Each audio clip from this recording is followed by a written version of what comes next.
6 jóvenes fueron arrestados en Irán por ser felices. Los mismos se grabaron bailando un video con el exitoso tema Happy y, según las autoridades de este país, violaron las normativas de atentar contra el pudor público. Detenidos por ser felices en Teherán. El régimen iraní ha arrestado a 6 jóvenes por remedar el videoclip Happy del cantante Pharrell Williams y colgarlo en YouTube. En las imágenes se ve a los 3 chicos y 3 chicas sin velo bailando en las calles, en casas y los tejados de la ciudad. Su vídeo fue publicado hace 2 días. Los identificamos en menos de 2 horas, se jacta el jefe de la policía de Teherán, y los arrestamos en menos de 6.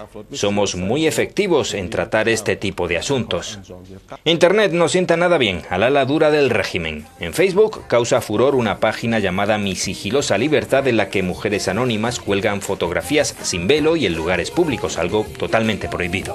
Al menos 3 de los jóvenes detenidos el martes por aparecer en el vídeo han sido puestos en libertad tras el pago de una fianza de casi 10.000 euros. Todos han sido acusados de atentado contra el pudor público y tendrán que responder por ello ante la justicia.